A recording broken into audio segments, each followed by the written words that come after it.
नमस्कार, मैं मनमोहन जिंदल, पूर्व बैंकर और IBBI registered valuer in security and financial assets from Mumbai. Today we shall discuss ऋण वसूली एजेंटों के लिए आचार संहिता दिशा निर्देश, code of conduct for the date recovery agents इन हिंदी। तो आजकल बैंक या वित्तीय संस्थान अपने अतिदेय खुदरा ऋणों की अनुवर्ती कार्रवाई और वसूली के लिए वसूली एजेंटों को नियुक्त करते हैं। यह एक सामान्य अभ्यास है, सामान्य प्रक्रिया है और भारतीय रिजर्व बैंक के नियामक के अनुसार भी है। निम्नलिखित संग्रह प्रक्रिया के मुख्य आधार हैं कि वसूली को सच्ची भावना और अनुशासन के द्वारा निम्नलिखित का पालन करना चाहिए। क्या-क्या पालन करना चाहिए कि इस आचार संहिता को संचालित करने के उद्देश्य, दर्शन और भावना को हर समय समझा जाना चाहिए। उनका पालन करना चाहिए, जितना कि खुद की नीतियों के लिए और प्रक्रियाओं के लिए हम अपने आप में करते हैं। सॉरी, पेशेवर होना चाहिए, खुला दिमाग का होना चाहिए, ईमानदार होना चाहिए और कानूनों और विनियमों और बैंक वित्तीय कंपनी की नीतियों के अनुसार ही कार्य करें, उनके भीतर ही कार्य करें। ग्राहकों के साथ उचित व्यवहार करें, स्थानीय कानूनों और नियमों का पालन करें, ग्राहकों के साथ ओपन रहें और ईमानदार रहें। ये आरबीआई, रेगुलेटर और बैंक का सबका एक रेगुलेशन है, रूल है कि ग्राहक की गोपनीयता का मान-सम्मान किया जाए, उसको लीक ना किया जाए। सो डीआरए एजेंट्स को भी ग्राहक की गोपनीयता और उधारकर्ता की गोपनीयता का सम्मान करें, डाटा की सुरक्षा करें, ग्राहक का विवरण किसी तीसरे पक्ष को साझा ना करें, ग्राहकों के साथ बिना धमकी भरे गैर अपमानजनक तरीके से संवाद करें, उनको अपमानजनक तरीके से बात ना करें, धमकियाँ ना दें और किसी भी ग्राहक की गिरफ्तारी या सुपुर्दगी निश्चित करने की कोशिश ना करें, यह आपका काम नहीं है। इसके लिए अगर ऐसी स्थितियाँ बनती हैं, तो ड्यू रूल्स एंड रेगुलेशंस पास करने के बाद, फॉलो करने के बाद ही ये सब काम किए जाते हैं। कोई भी धमकी भरा कॉल या संदेश ना भेजें। उपहार और मनोरंजन से समझौता करने से बचें। गिफ्ट एंड हॉस्पिटैलिटी से बचें। रिश्वतखोरी ना करें, भ्रष्टाचार को अस्वीकार करें, मनी लॉन्ड्रिंग और धोखाधड़ी को रोकें। ग्राहक के सभी दस्तावेज बैंक और वित्तीय कंपनी के परिसर में ही रखें। अपने घर पर ना लेके जाएं, किसी थर्ड पार्टी की जगह ना रखें, कहीं किसी दुकानदार वगैरह ना रखें, जब तक कि आपको आपके बैंक या फाइनेंशियल इंस्टीट्यूशन ने प्राधिकृत न किया हो। प्रदर्शन रिकॉर्ड में हेर-फेर न करें। केवल उन विवेकाधीन प्राधिकारियों का प्रयोग करें, जो विशेष रूप से आपको दिए गए हैं, प्रत्यायोजित किए गए हैं। बैंक वित्तीय कंपनी से संबंधित मामलों पर मीडिया में नियामकों या किसी बाहरी पार्टी के साथ सीधे संवाद है। ये आपका काम नहीं। उसके लिए एक ऑथराइज्ड पर्सन उस बैंक या फाइनेंशियल इंस्टीट्यूशन की तरफ से होता है, जो इस बात को बहुत ध्यान से करते हुए करता है। ऐसी किसी भी विधि या प्रथाओं का सहारा न लें, जो बैंक वित्तीय कंपनी की प्रतिष्ठा को प्रभावित करे। उसकी प्रतिष्ठा को डिसरिप्यूट करने का आपका कोई अधिकार नहीं है, उसको डिसरिप्यूट ना करें। किसी भी संग्रह प्रथाओं को लागू करने के लिए कृपया ग्राहक से पूर्व स्वीकृति लें। यदि आप किसी प्रथाओं को अलग से करना पड़ता है, कस्टमर को किसी ऐसे समय पर मिलना चाहते हैं जो as per rules and regulations नहीं है या सिंपल भाषा में भी, तो उसको फ़ोन करके पहले उससे अपॉइंटमेंट ले लें कि इस समय मिलना चाहते हैं। कोई भी भ्रामक बयान, गलती बयानी की अनुमति नहीं है। किसी भी सेवा की पेशकश पर ग्राहक को गुमराह न करें।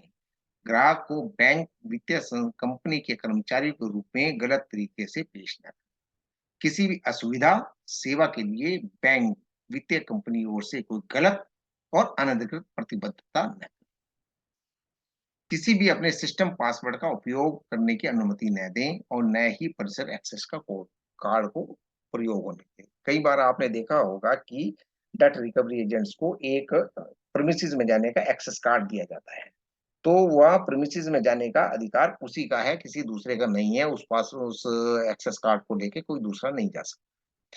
यह भी देखा गया है कि आपको लैपटॉप या पीसी को उपयोग करने की अनुमति, तो उसके ऊपर जो सिस्टम पासवर्ड है, उसको मेंटेन करें। कोई दूसरे आदमी के साथ उसको शेयर ना करें।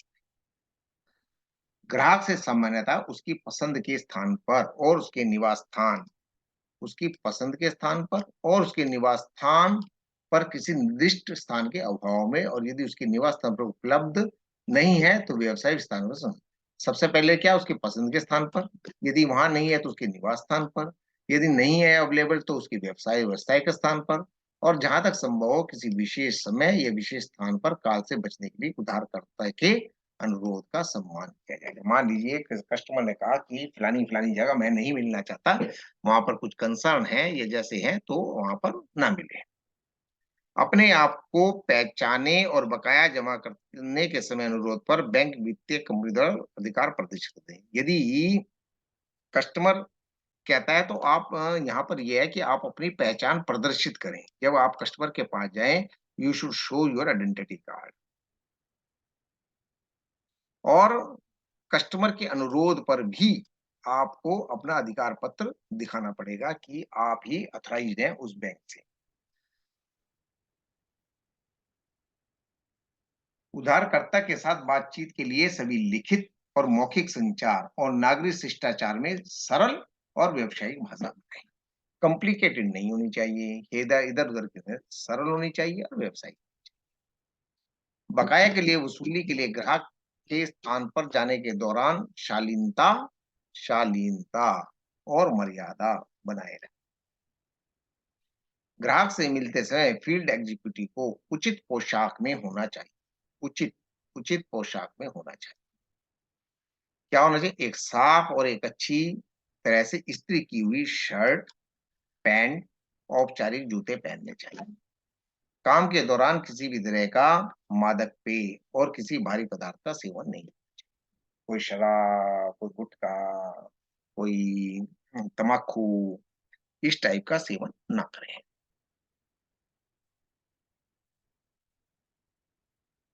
आप सिर्फ 8 बजे से के बाद और 7 बजे के पहले ही ग्राहक से संपर्क कर सकते हैं।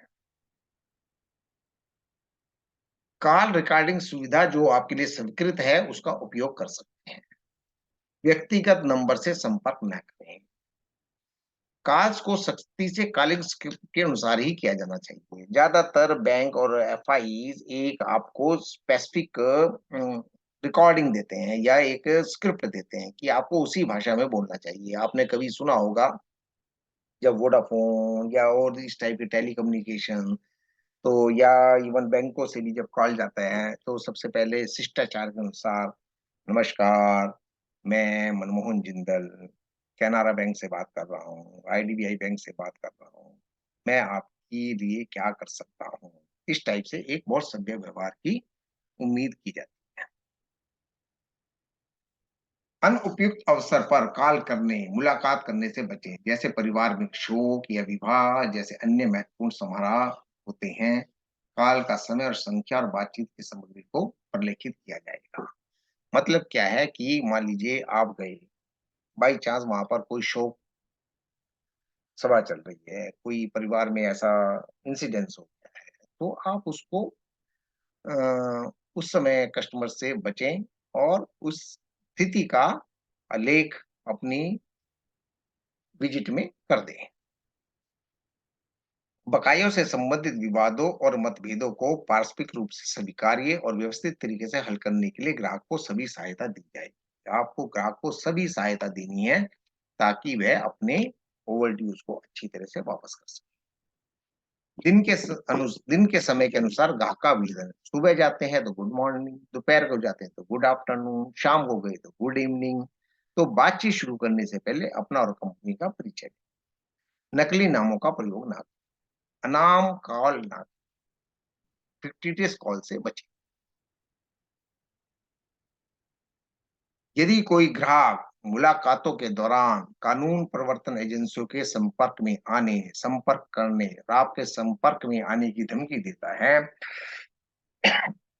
तो ऐसी घटनाओं को ले जाने वाली सभी सूचनाओं के साथ उसे बैंक और वित्तीय कंपनी को सूचित करने की आवश्यकता है। कोई ग्राहक आपको धमकी देता है, मारने पीटने की धमकी देता है, गाली गलौज करता है और आपके साथ अभद्र व्यवहार करता है, तो वहां कस्टमर से लड़ने की बजाय आप उसको अपने एम्प्लॉयर को सूचित करें। एजेंसी या उसका कोई भी कर्मचारी किसी भी माध्यम जैसे टेलीग्राम, व्हाट्सएप, एसएमएस, किसी भी सोशल मीडिया चैनल आदि पर ग्राहकों के साथ बकाया राशि पर अनुवर्ती कार्य और व्यक्तिगत संदेश, टिप्पणी, चित्र और इंटरमेकान साझा करने के लिए कोई संचार भेजने के लिए अधिकृत नहीं है। सोशल मीडिया पर इस टाइप से संपर्क न करें। अनुपयुक्त अवसरों पर कॉल करने, मुलाकात करने से बचें। ये हम इससे पहले भी कर चुके हैं। बकाया से संबंधित विवाद और मतभेदों पर पारस्परिक रूप से स्वीकार्य और व्यवस्थित तरीके से हल करने के लिए ग्राहक को ये भी हो सकता है। रिपीट हो गए हैं।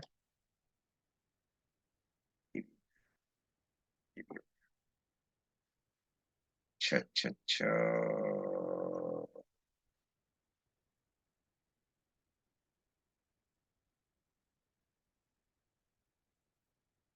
हाँ, कृपया ध्यान दें कि वसूली एजेंटों के अनुचित व्यवहार के बारे में ग्राहकों की किसी भी शिकायत की जांच आपके नियोक्ता द्वारा की जा सकती है। वैसे तो कस्टमर को अपना संपर्क विवरण अपडेट करते रहना चाहिए, यह उसकी ज़िम्मेदारी है, परंतु यदि वह नहीं करता है, तो बैंक या वित्तीय कंपनी सार्वजनिक स्रोतों से उसकी जानकारी को उपलब्ध करने की छूट रखती है, क्योंकि उसे ग्राहक का पता तो लगा नहीं है, उसके दोस्तों और रिश्तेदारों से ऐसी स्थिति में मिल सकती है। आमतौर पर एजेंटों को ग्राहक से किसी संपत्ति को वापस लेने की अनुमति नहीं है, इस पर अलग से टीम काम करती है। बैंकों द्वारा जारी किए गए निर्देशों निधन ढांचे के भीतर अपने कर्तव्यों का पालन करें। लॉगिन और लॉग आउट करते समय बनाए रखा जाना चाहिए। मान लीजिए आपको कहा गया है कि सुबह 9:30 बजे आपको लॉगिन होना है, शाम को 5 बजे आपको लॉग आउट होना है, तो उन दिशा निर्देशों का ध्यान रखें। जो आप कस्टमर से पैसा लेते हैं, उनकी सबकी बकायदा रसीद दें। भुगतान संग्रह के लिए केवल स्वीकृत मोड का ही उपयोग करें। व्यक्तिगत खाते में धन हस्तांतरण सख्ती से नहीं करें। तो अपने पर्सनल अकाउंट में किसी कस्टमर से पैसा ना लें। जो बैंक ने या फाइनेंशियल इंस्टीट्यूट ने एक स्वीकृत मोड बताया है, उसी के अनुसार कार्य करें। ग्राहक के साथ कोई भी फोटो क्लिक ना करें और क्लिक करी हुई फोटो को शेयर ना करें। कृपया ध्यान दें कि ये सीओसी कोड ऑफ कंडक्ट जो नहीं पालन करता, ज्यादातर फाइनेंशियल कंपनीज की और उनकी जीरो टॉलरेंस पॉलिसी रहती है, जिसको सभी बैंक और वित्तीय संस्थान अपनाते हैं। पालन न करने की स्थिति में आपका निलंबन हो सकता है एक निश्चित अवधि के लिए, बर्खास्ती टर्मिनेशन हो सकता है यदि कर्मचारी धोखाधड़ी का दोषी पाया जाता है, और इवन पुनर्नियुक्ति के लिए अस्वीकृत हो सकता है। आप भविष्य में कभी भी उस कंपनी के द्वारा हायर नहीं किए जाएंगे।